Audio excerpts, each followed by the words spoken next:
We've all heard the saying, it takes a village. But when it comes to our careers, we may need both mentors and sponsors. One helps us grow, the other helps us go. I have today an amazing episode. We are spilling the tea with guest co host Dr. Ellen Becker.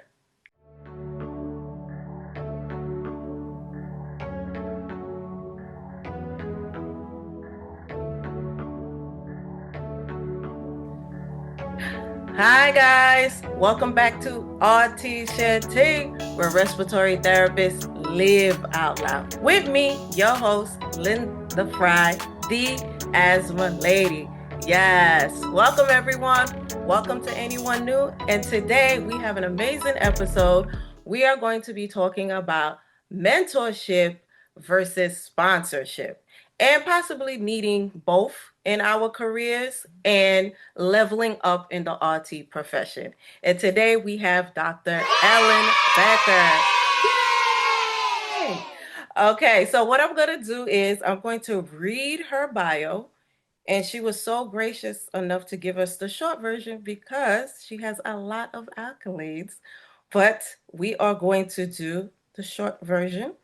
Okay, Dr. Ellen Becker began her career with an Associate's of Applied Science degree from Madison College in the late 1970s. She spent the first third of her career at University of Wisconsin Health, working primarily as a pediatric supervisor and education coordinator while also earning a PhD in adult and continuing education.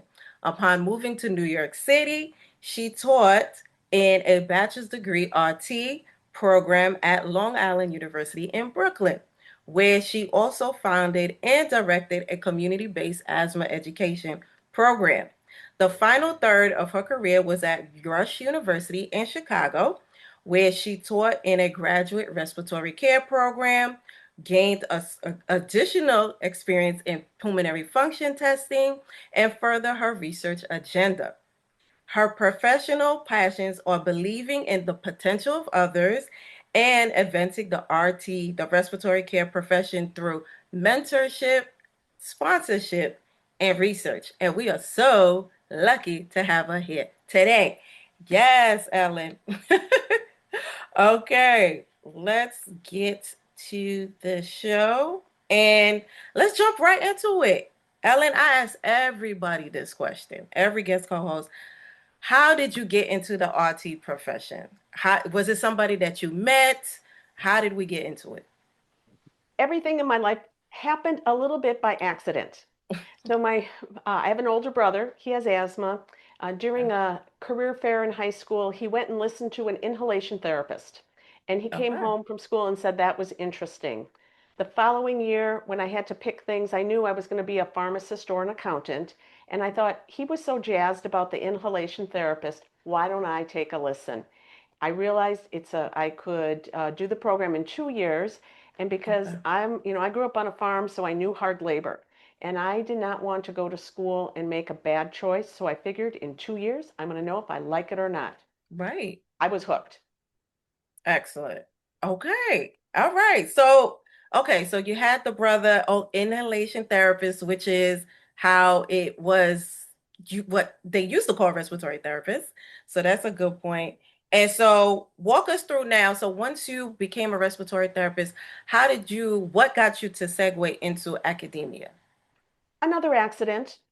I I always enjoyed teaching children. I worked a lot in pediatrics. I enjoyed teaching their families. I enjoyed teaching the residents. I was in an academic medical center, and I enjoyed teaching. And I had been a supervisor and thought everybody around me in upper level positions have graduate degrees.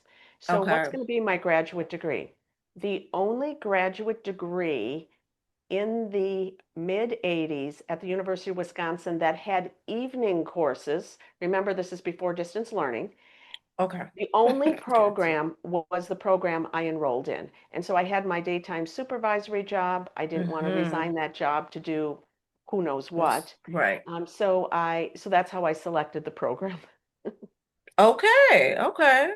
Excellent. All right. So then, okay. So now, and you know what? Let me rewind. I forgot to tell people how we know each other. Yeah. So to make a long story short, guys, to help you guys connect the dots. So Ellen was my professor in school. So she was the one who accepted me into the respiratory care program. She saw the potential. And she was actually the first person that gave me like a real chance to prove myself. So I always thanked her for that. And then when I needed help, I always went to her for guidance. She was never like I never officially asked her to be my mentor, but she was. And then when I needed a sponsor, Ellen sponsored me. So we'll talk about a little bit about that. What's the difference? Mhm. And now she's my lifelong friend. So yay. So that's how all we're connecting the dots. So I just wanted to say that before we, keep going on. Okay. So now that we spoke about your career, so let's talk about the difference between mentorship and sponsorship. So what's the difference in these two in regards to the RT profession? Okay, and I'm going to add in a baby step first called coaching. So Okay. early on, and you led into this nicely, Linda, by saying you came to me early on, and you just needed coaching in like a specific task. It was kind of like a one and done conversation, and that's why it didn't feel Mm-hmm. like mentorship. What mentorship is something is a bit more sustained. So it Okay. might be I'm looking for a career, um, and Mm-hmm. and you identify someone who has some expertise in the area who can guide you through a series of steps to accomplish a skill. Okay. Sponsorship is something we don't often think about, and it is the most powerful form of help you can Mm-hmm. get from someone. And Yes. sponsorship is something looking to the future where you identify someone who's very well connected so they Mhm. can take your wonderful talents and move you onto a larger stage in a way that would be more difficult for you to do yourself. Mm-hmm. Yes. Thank you for breaking the difference, breaking down what each one was. And for me, I didn't know that. I did not know that. I just knew I had a hard time asking for help. So I knew that. And then but I knew when it was kind of like I can only get myself this far. And I had to figure out like, okay, how do I get like up here? So yeah, and then you came in, right? I was able to get to you. Um, okay, so what is one common mistake early RTs make in their careers? So what I think you, in a sense, kind of hit upon a few things. Is we don't know how to ask for help, or we fear asking for help. I believe Mhm. so let's take people at different levels. If anybody out there is a brand new graduate or even a student, you need a mentor. So Yeah, who do we turn to early on? In our earliest days, we turn to those who we know, which are typically other people who are new and we feel vulnerable. Well, who are the least qualified people to help you get through a bigger dilemma? Um, Not that they might not be great support individuals in other aspects of your life, but you right, need somebody who knows the system, who knows what normal looks like. So if right. you are a new graduate, find yourself a trusted senior colleague, someone who does not do your performance evaluation Mm, because you need to be vulnerable. So when correct. it's time to say, I'm really uncomfortable speaking to an individual, a physician, something that you don't really want the person who evaluates you to know because that might feel Right. awkward, be able to have normal conversations spilling your tea with Yes.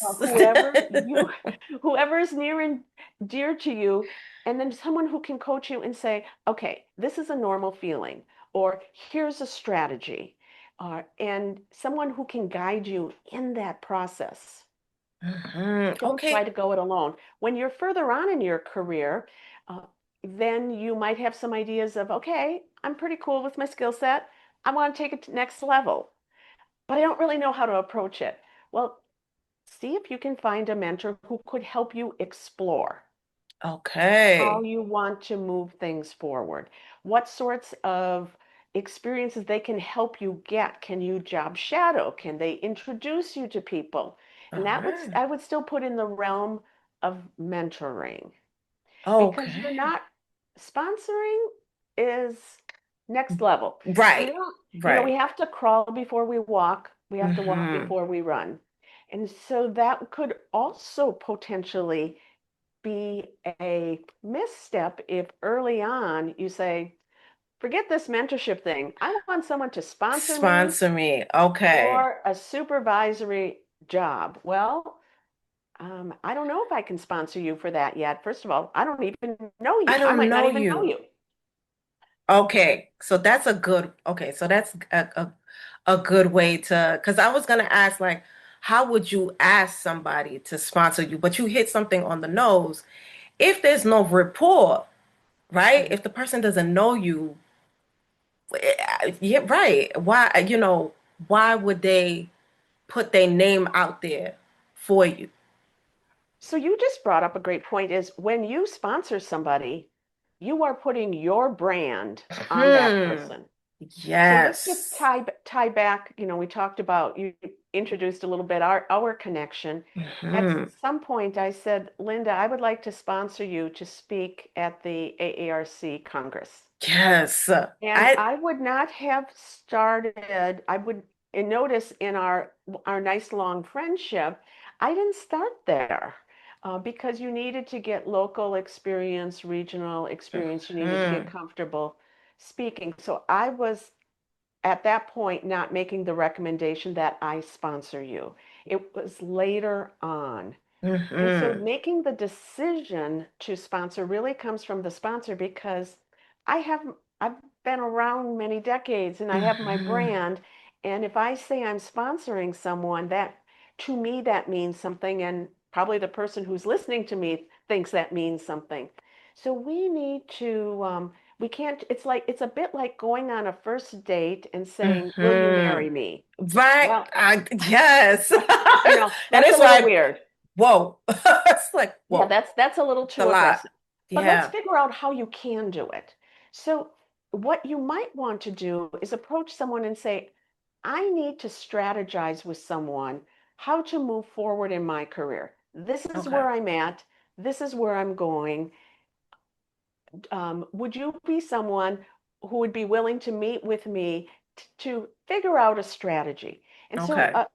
with sponsorship, it's an investment, and the Uh, sponsor needs to say Okay. and observe, are you, A good investment.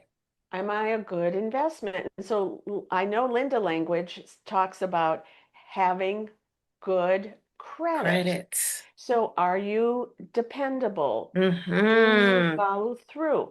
Now, that Yes. is not to say you cannot cancel a meeting.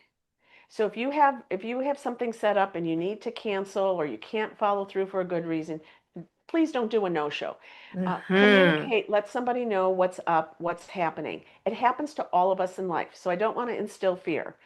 But Right. on the other hand, if every time we attempt to connect, there's a cancellation, then your timing isn't right. So if Yeah. you don't feel you can truly make a commitment and your life isn't at a point where things are stable enough to be able to take on additional things, It's not the right time. pause.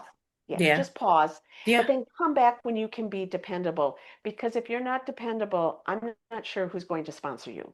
That's a fact.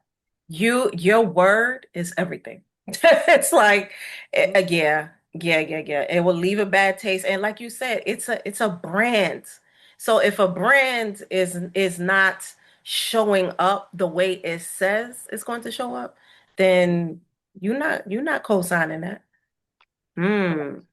Correct. Correct. Love it. Yeah, But you definitely step out. So it's a matter of how you frame it. So no, and if you are asking for sponsorship, and maybe we'll talk just a little bit more about sponsorship than mentorship because it's a little less right. familiar to I most. think sponsorship is where the gray a lot of folks don't fully Yeah. understand. Yeah, so So agree. it is the most powerful tool to move your career forward. But but therefore it takes a little bit of work. And so we Yeah, just takes talked time. about a few elements of the work, and that is communicating, being Hmm. making an initial connection. And so when you want sponsorship, you need to feel like you've been mentored to the point where you have your tools in your toolbox. So Hmm. you're ready to go. And now you're just looking for that connection, usually a job role in Okay. either a new area, or you want to be connected to some networks that you're not familiar with. But when you make, so you need to find somebody who's highly Connected. connected and Nope. regarded because their word is going to be Yeah. helpful. Hmm. One thing I didn't mention in my bio, I was the education section chair for the AARC for a number of years. So that gave me an opportunity to connect with many educators. Many educators reach out to me and say, do you know anybody who might be interested in teaching? Because Mm. I know people from many realms. So I was a Okay. good person to connect with if you were interested in being an Hmm. educator. Now, if you're interested in being a department director, I might have a couple ideas for you, but I am not the most highly networked person in that area. If you want to Okay. work in industry, so it's a matter of thinking about where you want to Who? work, who are Right. those connected people, and how you might find someone in that role to strategize with you. Now, if you don't have a connection, so you and I had this long-standing connection, I had a sense of who Right. you were. So Correct. you when it came to sponsorship, you already paid your dues. You already had a Right. track record. Got But you. it didn't Hmm. happen, but it didn't happen overnight. It wasn't like a Correct. light No, switch. no, it took You know, time. it Right. took years. It took years. Right. Definite. So Uh-huh. you do want to find ways to have others see your skill set so that Yes. they can figure out either how to guide you. They might Hmm. identify some next steps before they could sponsor you. And Correct. those next steps might require getting mentorship, perhaps not from them, but from someone Identify else. someone else. Yeah. Okay. So they Hmm. might help frame some things out and, stay in touch with someone who you think Hmm. you would like to sponsor you. Because if you're not on my radar screen, I How do I know? Right. I can't help you. Can't Correct. help you. Correct. And this is, I'm going to go back and I'm talking about people who have more experience, but also keep that in mind for any of you new grads who, for whatever reason, want to change jobs or have, right now there's not difficulty getting a job, but in a Right. tight job market, sometimes somebody said, I've been trying for X number of months to get a job. And I'm like, how come you didn't say something sooner? Hmm. I could have helped you sooner. Right. Reach out to your network. Yeah. I Yeah. don't think people think about that. Okay, this is really, really, really good stuff. Because I always think of the investment, like time investment. And once again, just putting your name, your name, because that means a lot, right? When you have your reputation, especially in a specific industry, people know you, and now it's time to put your name on something and say, listen, trust this person. I Mhm. am putting my name on it. And that person has to show up and deliver. So yes. So let me just put a little caveat just to make it be slightly more comfortable, because none of us are ever perfect, and when we get into a new role, we do not rock our new role day one. Right. So we have to be uncomfortable. Learning is uncomfortable. Correct. Learning is stressful, takes It lots of is. energy. So you also have to have a little self-forgiveness. So when you step into a Grace. new role, nobody expects somebody new. And this is uh, oh, I forget the word that people use when they don't feel they're qualified Okay. for something. It'll come to me later. This is an Okay. aging thing. So I'm dead too, don't worry. you know, like you feel You mean like imposter syndrome? imposter syndrome. Thank you. Okay, Thank okay. you. That's why you Hmm. always keep maintain friends with younger people. Like, So some people okay. call it imposter syndrome. I Uh-huh. call it normal. When you are Okay, new in okay. a role, you are not, you may feel like you're an imposter, but nobody expects somebody new to Right, to know it. knock it. You're Hmm. still new. You're still new. So chill out. It's okay. You Grace. can be Yeah, perfect. give yourself grace. I've definitely had to learn that the pressure be so high sometimes, and I think that's what stops a lot of people from asking for help. They think people expect them to be like a well packaged product, and we're not all well packaged. So And the yeah, people who ask for help the most frequently will learn the most and will be the best. that's a fact. That's a Last fact. week, I had to ask for help.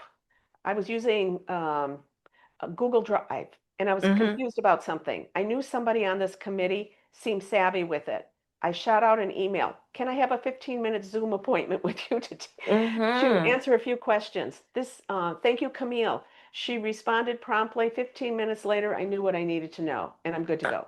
I'm telling you. Everybody asks for help at every stage. And and can I add to that how I enjoy when you ask me for any help now? Like it's if there's a something that you feel that you don't know and you feel like, oh, Linda might know this really well, Mhm. and you come to me, I'm like, oh, I'm actually quite honored to help you. I'm like, yeah, Right. sure. And So that's yeah. why our networks need to be broad. They need to be younger, they need to be older, they need to be in Hmm. our primary area and broader Yes. areas. So, I love that. That is a great tip.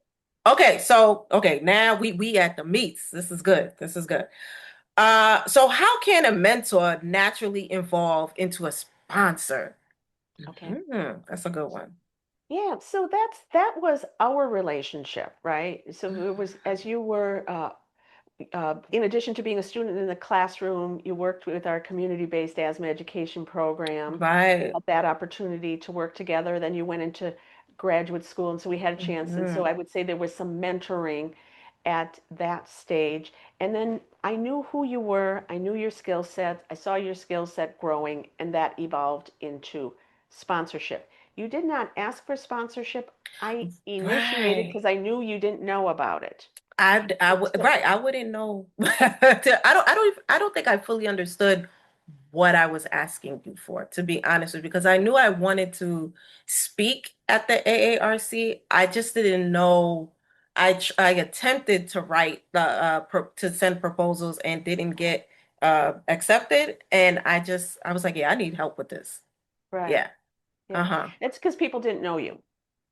Right. And maybe you didn't know how to write How? it or Correct. what was being sought. And so Yes. by finding someone, and maybe why don't I just throw this tip in here? So let's say somebody's listening to this and saying, "Yeah, I'd like to do that. I'd like to know um, how to approach this." I don't know if people know that there's the something called the AARC officiary. If you go to the AARC homepage, at the very bottom, there's a link for the officiary. And Okay. then there's a drop-down menu with every single committee. And so if you're like looking to explore things and you're trying to think about like who should I connect with, a wide array of committees are listed there. And if you click the Nice. link and if you're patient for like 10 seconds, a list of committee members will come up and it has their email addresses and identifies who are Okay. co-chairs. What a phenomenal way to That's a great find resource. Yeah. people and know what's going on out there. And so there might be some topics that you haven't thought about, but they're listed there and you thought, oh wait, this is an area, this might be interesting.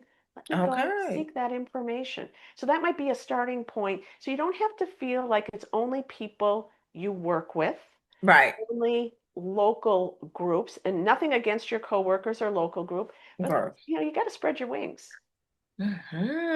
Okay, so that's a good tip because I even me, I didn't know that. So, but I think that's a great resource, like you said, when you're looking up for people. Okay, so how would you, okay, so this, hmm. So what advice would you give to an RT who feels overlooked for leadership or growth opportunities? Okay. I am going to say listen with both ears. So, one of your ears, you're going to focus to feedback you may have gotten. So, maybe you feel overlooked, but you got some feedback, and there is usually something to the feedback you're getting. Now, Okay, not everyone is skillful giving targeted feedback that can be actionable.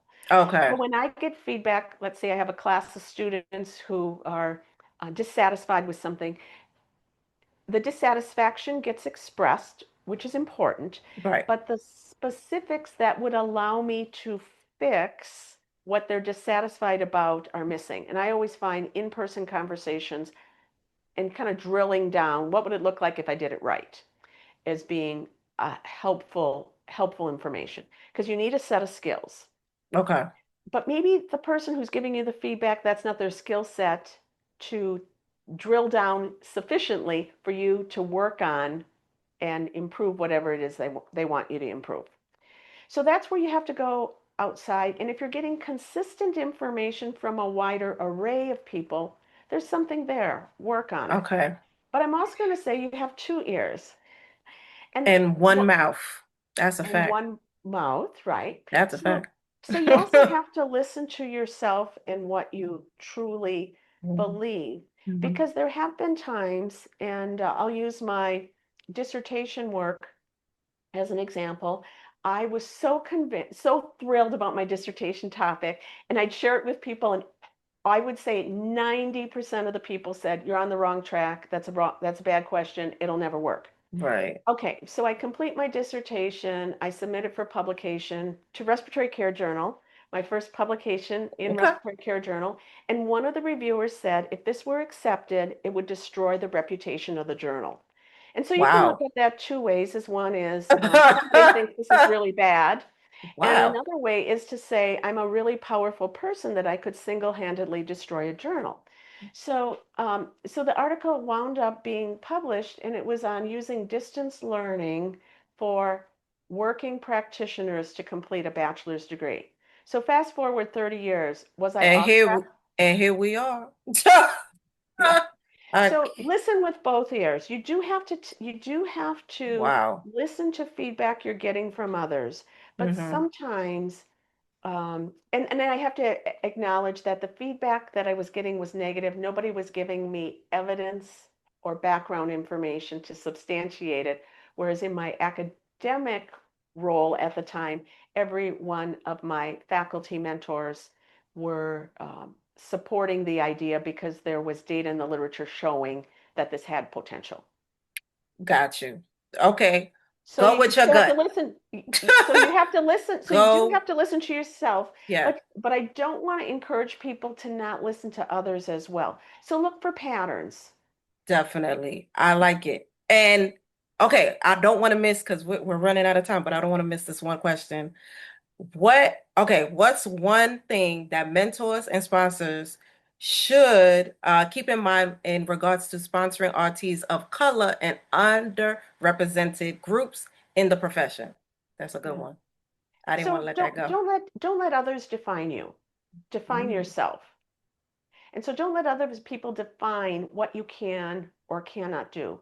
And I'm really going to flip this a little bit and I'm going to say, I think it's less on a good mentor or a good sponsor will be good for anybody. anyone.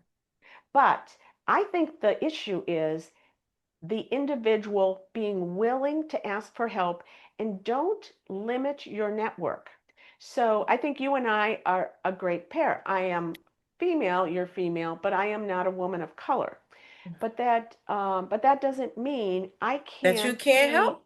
I can't be helpful. Correct. So take a risk that someone will genuinely help you Right. and don't allow what you may perceive society may be framing you as All right. something that everyone else will frame you. Same thing with women and men. In many realms, men are better connected than women. If you want a really It's a good fact. sponsor, It may not be, A it, woman. depending upon your field, it may not be a woman, because That's a if she fact. is not highly positioned and has a strong network, she will not be able to sponsor you as well as a man. Correct. And so this is not about being positive, being negative about anybody. Let's embrace diversity Correct. and be open. Your sponsor, your mentor doesn't have to look like you, come from those same walk of life as you, have the same accent as you, live none of that. My only I've caveat learned that. is if your challenge, the challenge you need mentorship on, is dealing with a Spec- I'm going to use racism as a specific example. If you're dealing with racism in the work environment, I might be able to give you some suggestions, but someone else who's also experienced it and conquered Right. it and negotiating it may be better for that topic. So you can have multiple mentors who tackle, Love so it.